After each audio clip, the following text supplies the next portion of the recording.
Hello everybody and welcome to the Pottery Corner, my studio down on the south coast of England near Chichester. And today we're doing another Glaze Kiln fire opening. So the kilns are working back to back at the moment. So Mungo was up yesterday, down today. Midge is on as we speak and is at 989, so he's not far off getting to his glaze temperature. And as you can see behind me, as we are day one of England's second lockdown, I've had all the students in Monday, Tuesday and Wednesday of this week to get their glazing done. So subsequently I've left myself with this enormous pile of glazing to do, so that'll keep me busy for 4 weeks of lockdown. Right, so without further ado, let's flick the lid and see where we are. Mungo is down to 38 degrees Celsius, so it's really not hot enough for me to need my gloves, but I'll just put them on just to protect my hands. So I'm turning off the kiln supply, I'm flicking the thing. You know I've been naughty and had a very sneaky peek, but only a little one. I'm really excited about this kiln because there are some pretty nice things in here, I hope.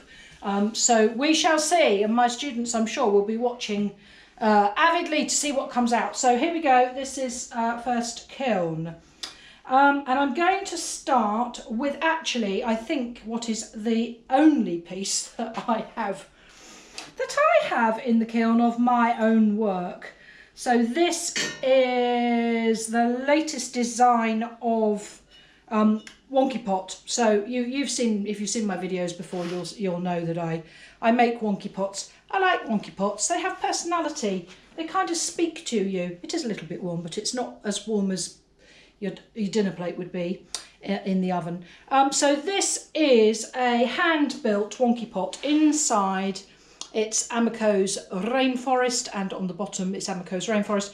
And the leaves, I put some copper oxide on the leaves just to kind of make a little bit more in the way of veining and texture on the leaves. And then that is Rainforest over there. And then the blue background, which actually is probably a little bit thick, is the Mayco glaze called, it's a stroke and coat glaze called My Blue Heaven. Now I think it's very pretty, but actually it probably could have been slightly less thick, but a beautiful colour and actually quite a nice combination with the Rainforest. I'll take that glove off because it's annoying me now. It's quite a nice combination with the Rainforest, so that's really nice. But I think that it's just, if you look at the bottom here, you can see that the My Blue Heaven has just peeled around the corner, so it was probably quite thick. But a very nice combination of glazes, and I love this, is it Monstera leaf texture. It's really pretty, so I'm very pleased with that one. And as I say, I think that's the only thing of mine actually in the kiln. Right, so, what shall I do next? Now I know that a certain person, Emma, knows what's on the top shelf, but I'm going to keep you waiting just a bit longer. So this little fellow, oh my, he's called Fox, not Fox, he's called Fox. So this is Jo's fox that she has hand built using craft crank clay. So he's quite rustic. He's actually really lovely, Jo. You can see that she's used mulberry, so this is Amaco Celadon glaze mulberry. And then she's used snow on the tip of the tail. It was actually mulberry underneath the snow on the throat and then snow in the ears. And then just on the edges of the slab, just to take it away from being completely plain, we just had a little line, in fact it shows better on this side, a little line of ancient jasper just on the join of each of those pieces of slab. So he's rather lovely. He stands majestically on 4 unbroken legs. So I'm very pleased that he has made it through the kiln. And a nice piece. So Jo, he's lovely, really sweet, like that a lot. Nice personality. Right, up you go there, Fox. There you go. Now, Jo, this is your throne. So Jo came and did some throwing. This is your throne bowl with the icicle in the centre, pressed icicle in the centre. And this glaze is Mayco's blue hydrangea. And again, that's nice. It's got that lovely sort of speckledy texture to it from the additions in the Mayco glaze. So this is a special Mayco glaze with the glass frit in, and that's really very pretty. So again, a lovely sort of lilac-y lavender colour. Very nice. So well done, Jo and Emma. Here we are. Well, what can I say? I'm going to actually get my little piece of paper, my aide memoire. So Emma has hand built this beautiful bowl, which is Mayco sea salt ×2 all over. So she's glazed it in Mayco sea salt. As you can see, the sort of the background white sort of creamy colour it's almost a matte white, off-white, and then the dots are matte grey, eggplant. Those are both Mayco's. This ancient copper, which will be the brown bits, is an Amaco glaze, and then it's got shipwreck, which is a Mayco, toasted sage, which is an Amaco, and Celadon bloom and pink opal, which I have to say there's not very much pink on there. There's some pink here. Although I have just noticed on holding it that we just have a break, and in fact only on the inside. That's interesting. So there's a tiny break here, Emma. I'm not sure that you can see that there, but actually it doesn't really detract from it, and I'm sure a little bit of mastic or something in there would or some polyfiller or something would just save your eye from going to that. But it really is a spectacular piece. And when she made it upside down so that the coils were hanging over the top of a bowl, and then did the reinforcement once it was leather hard. Lovely piece. Look at that lovely dotting. Isn't that pretty? Very nice. We like that, Emma. Well done. Gorgeous. Right, okay. I'm just going to put my gloves back on just to lift this shelf out. The shelves always hold the heat, as you know. Get rid of that. I'll lift this out. Right, I'm quite excited about this. Ooh, lovely. Right, okay. Let's get rid of that. Let's get the props out, because we know what props do. We don't like those, do we? There are only 2 layers in this kiln, so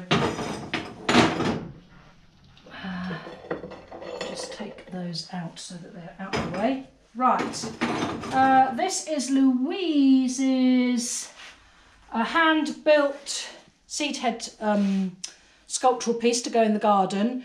So this has been made in craft crank, as you can see, this sort of buff, really hard wearing and frost-proof that you can put in the garden.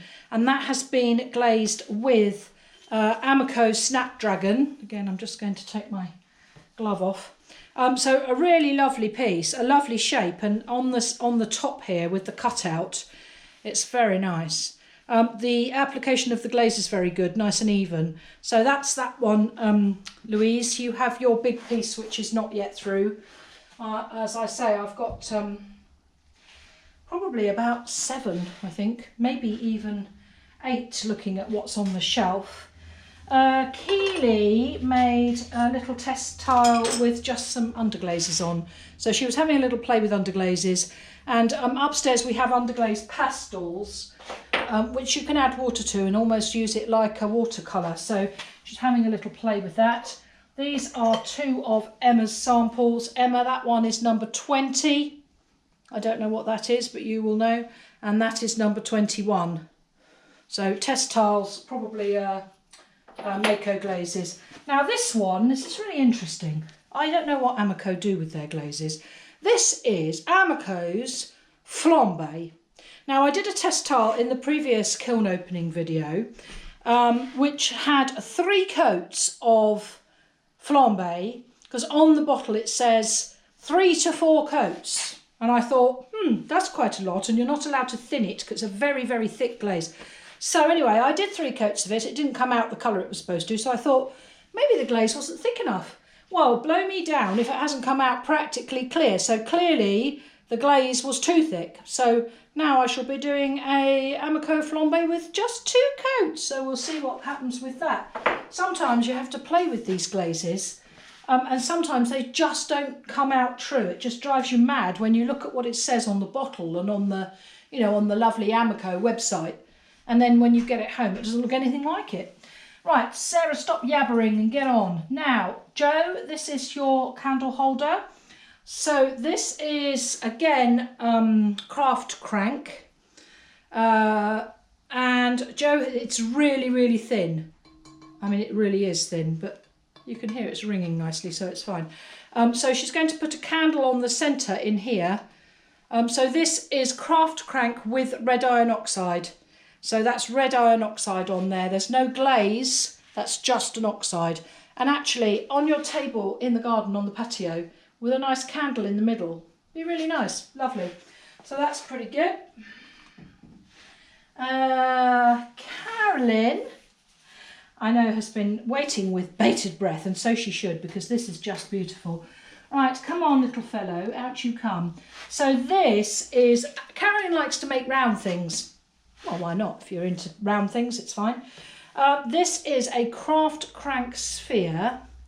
So as you can see, this is the clay body here, which instead of making it into a sculptural poppy head, a la this one, which is also Carolyn's, she's opened it up. She's opened the throat up, so it almost looks a bit sort of pomegranate-ish, but absolutely gorgeous. So the lines on here are an underglaze pastel. So she's just drawn the lines on with like a crayon in an underglaze. And then the main body of the piece is Amaco's pear, which comes out this lovely sort of lime green colour. I can take my glove off actually, it's warm, but it's not that hot. And then on the top, on the opening part, and I hope you can see with the light on it, that is palladium. So it's Amaco palladium on the top.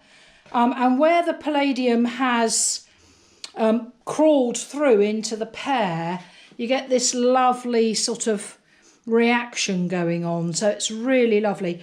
Beautiful piece, Carolyn. Very nice. And it's so tactile. It's so lovely and shiny. Very gorgeous. So I'm sure she'll be delighted with that. In fact, she was so keen to see it that when she came to glaze yesterday, and I told her it was in the kiln and it was nearly at temperature, she said, oh, can I take it home?